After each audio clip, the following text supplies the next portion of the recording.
Assalamualaikum warahmatullahi wabarakatuh. Alhamdulillahirabbil alamin. Wa bihi nasta'inu ala umurid dunya waddin.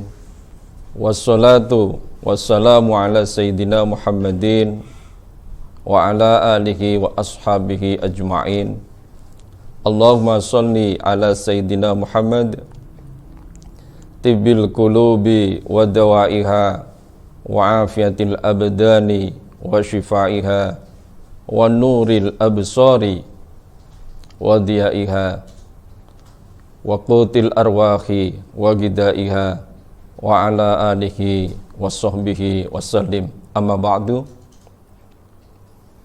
Anak-anakku, siswa kelas 8 MTS NU TPS Kudus yang sedang belajar di rumah secara daring, semoga saja kita semua dalam keadaan sehat walafiat, li taatillah, li taati Rasulillah sallallahu alaihi wasallam, dan juga semoga COVID-19 Corona segera diangkat oleh Allah, dihilangkan oleh Allah dari negara kita tercinta ini, Indonesia khususnya, dan pada umumnya negara-negara Islam dunia.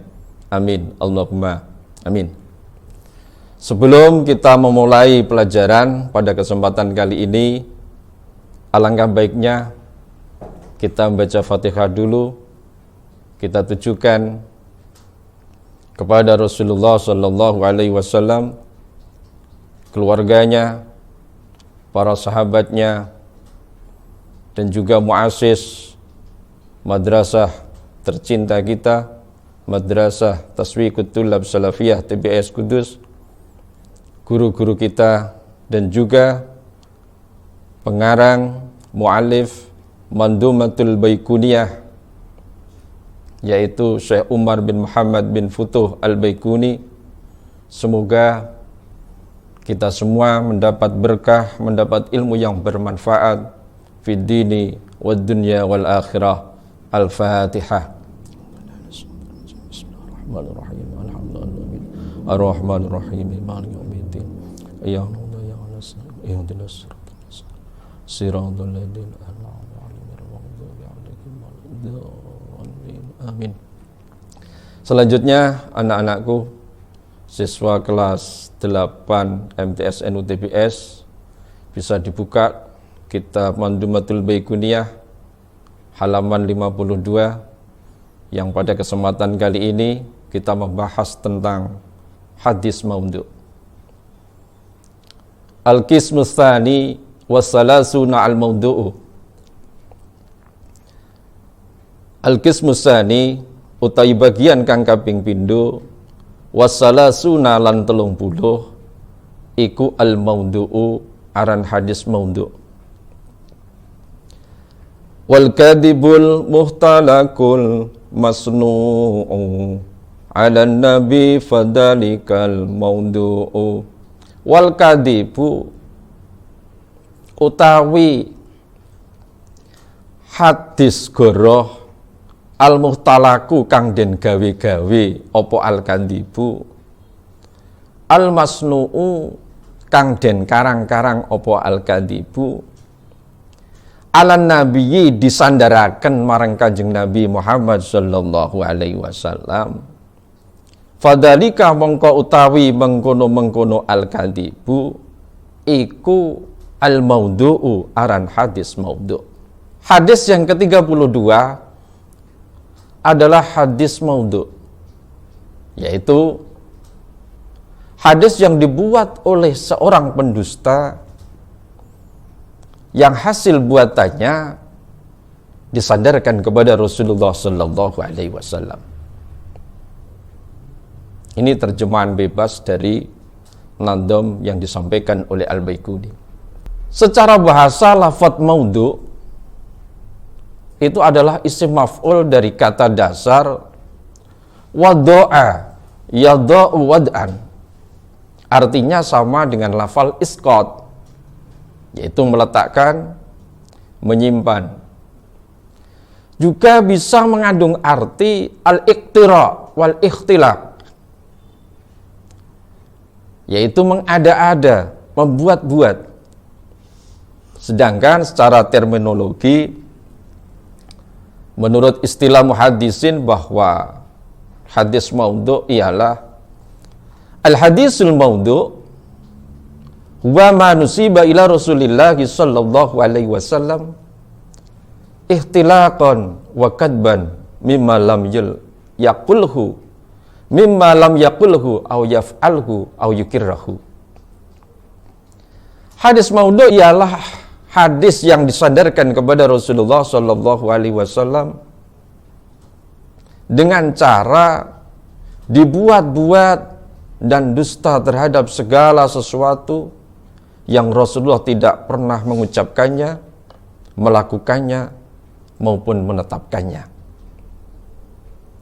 Jadi hadis maudhu' pada hakikatnya bukan hadis Nabi. Itu adalah hadis palsu. Kenapa? Karena dibuat-buat oleh seseorang atau pihak-pihak tertentu dengan berbagai macam alasan. Kemudian disandarkan kepada Rasulullah sallallahu alaihi wasallam. Lalu tujuannya apa seseorang membuat hadis maudhu'? Di antaranya, yang pertama, untuk merusak agama. Sebagaimana yang dilakukan oleh kaum zindik yang telah membuat hadis maudhu' kurang lebih mencapai 14.000 hadis. Di antaranya yang berbunyi, an-nadharu ilal wajhil jamili shadaqah. Melihat wajah cantik itu adalah sedekah. Ini tak lain adalah untuk merusak agama, karena menurut ajaran syariat agama Islam bahwa lelaki melihat wajah cantik seseorang yang bukan istrinya itu adalah berdosa. Tapi di sini dikatakan an-nadharu ilal wajhil jamili dianggap sedekah. Padahal sedekah itu kan ada pahalanya. Ini kan nanti tujuannya adalah tak lain untuk merusak agama. Kemudian yang kedua, untuk membela golongan ataupun kelompoknya. Sebagaimana orang Syiah membuat hadis, man arada ayyandura ila adama fi ilmihi wa ila nuhin fi taqwahu wa ila ibrahima fi khilmihi wa ila Musa fi haibatihi wa ila Isa fi ibadatihi falyandur ila aliyin. Orang Syiah mengatakan siapa saja yang ingin melihat ketinggian ilmu yang dimiliki Nabi Adam alaihissalam, ingin melihat ketakwaan Nabi Nuh alaihissalam, ingin melihat kebaikan hati Nabi Ibrahim alaihissalam, ingin melihat kehebatan Nabi Musa alaihissalam,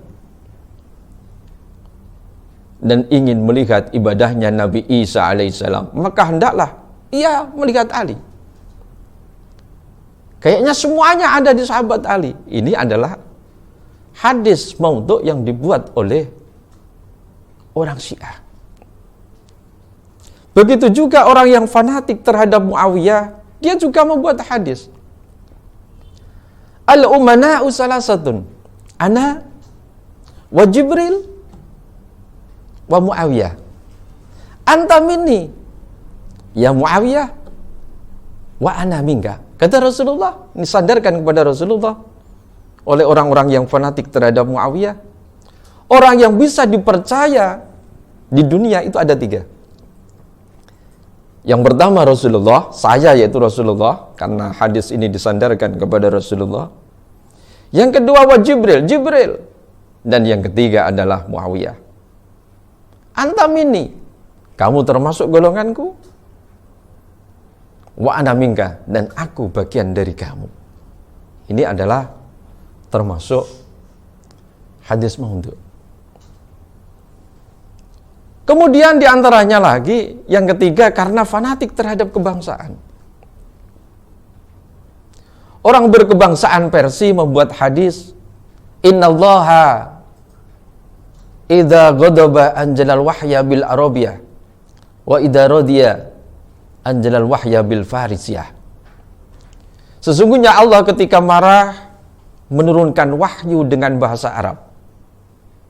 Dan ketika ridho, Allah menurunkan wahyu dengan bahasa Persia.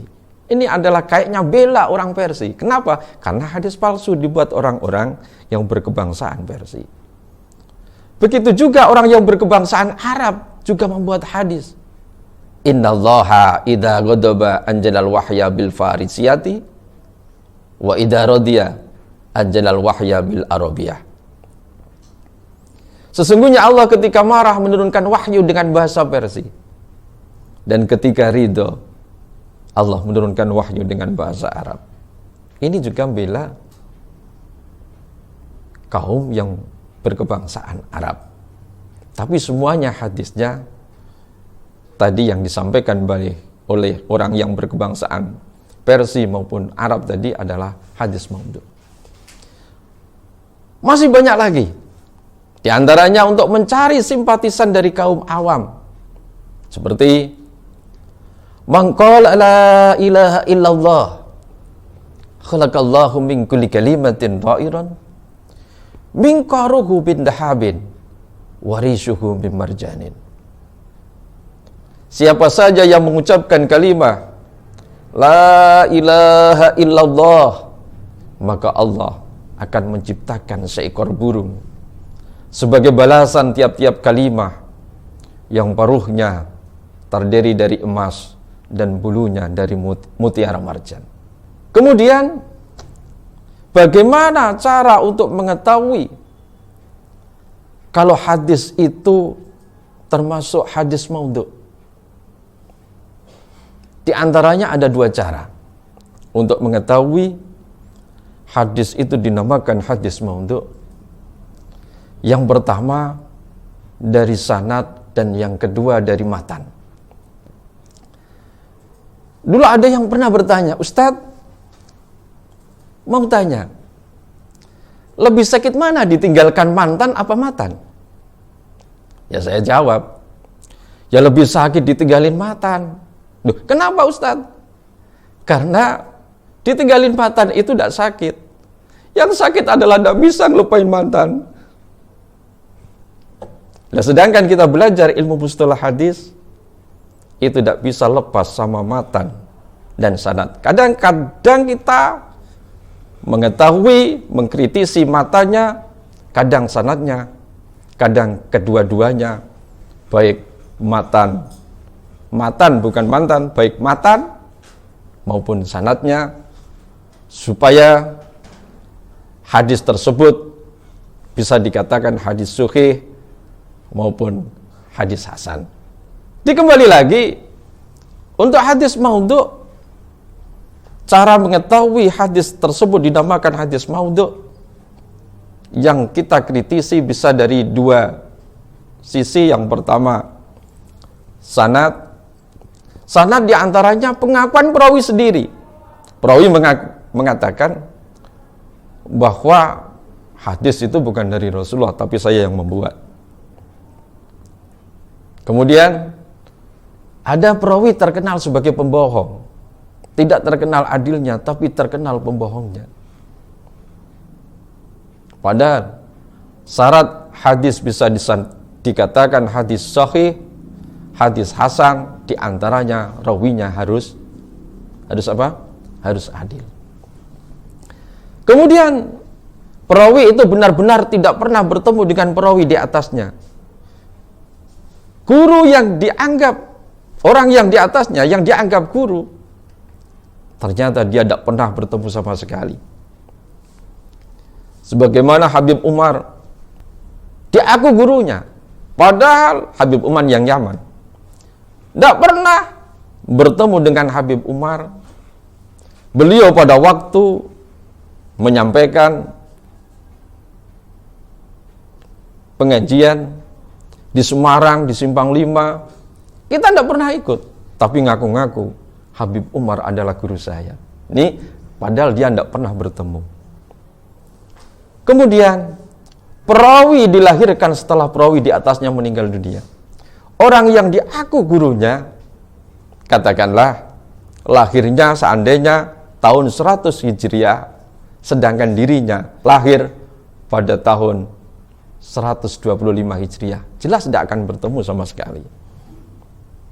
Nah, hal ini itu bisa diketahui.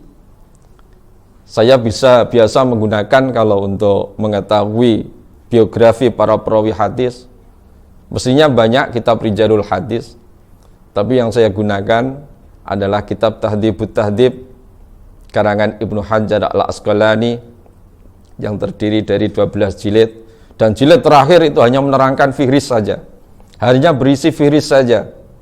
Enaknya kitab Tahdhibut Tahdhib karangan Ibnu Hajar Al-Asqalani, caranya cari itu lebih mudah, karena dimulai dengan huruf alif, alif selesai kemudian baru ba, ba selesai baru ta, dan seterusnya sampai ya. Jadi lebih mudah untuk mencari nama perawi hadis tersebut. Masih banyak lagi kitabnya, tapi yang sering saya gunakan itu Tahdhibut Tahdhib karangan Ibnu Hajar Al-Asqalani. Kemudian untuk mengetahui hadis itu maudhu, yang kedua adalah dari segi matan. Matan bukan mantan ya, matan. Dari segi matan, yaitu diantaranya matan hadis bertentangan dengan ayat-ayat Al-Quran atau hadis yang mutawatir. Kemudian adanya matan tersebut, adanya kejanggalan arti yang terkandung di dalam matan.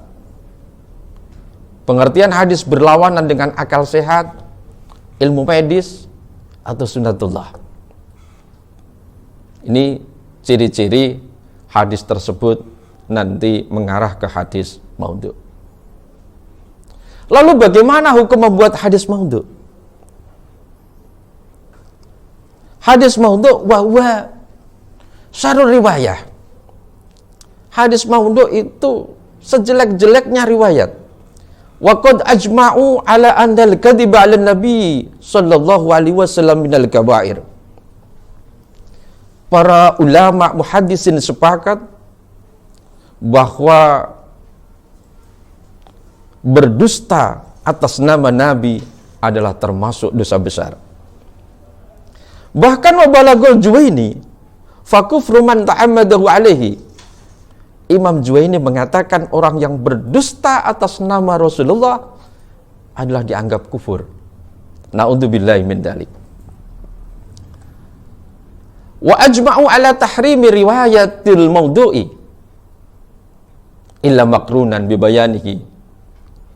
Para muhaddisin sepakat terhadap hukumnya, hukum haramnya meriwayatkan hadis maudhu' illa makrunan bibayanihi, kecuali disertai dengan penjelasannya. Liqauli sallallahu alaihi wasallam, man haddasa anni bihadisin yura annahu kadhibun fahuwa ahadul kadhibin. Rawahu Muslimun. Siapa yang menyampaikan suatu hadis atas namaku padahal dia tahu bahwa hal itu adalah dusta, maka dia termasuk salah seorang pendusta. Hadis riwayat Muslim. Dan juga hadis yang berbunyi, man kadzaba alayya muta'ammidan falyatabawwa maq'adahu minan nar. Ini hadis yang sangat populer, karena banyak diriwayatkan. Saya temukan hadis ini dalam Sahih Bukhari, Sahih Muslim, Sunan Ibnu Majah, Sunan Abu Dawud, dan Sunan Tirmidzi. Yang artinya, siapa saja yang berdusta atas namaku dengan sengaja, maka kelak posisinya di neraka.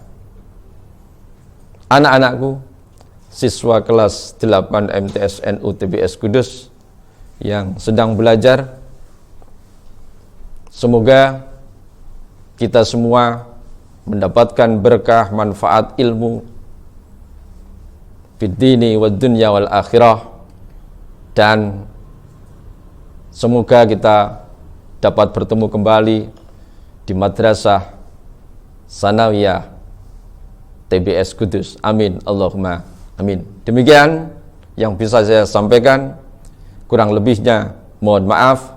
Wallahul muwafiq ila aqwamit thoriq.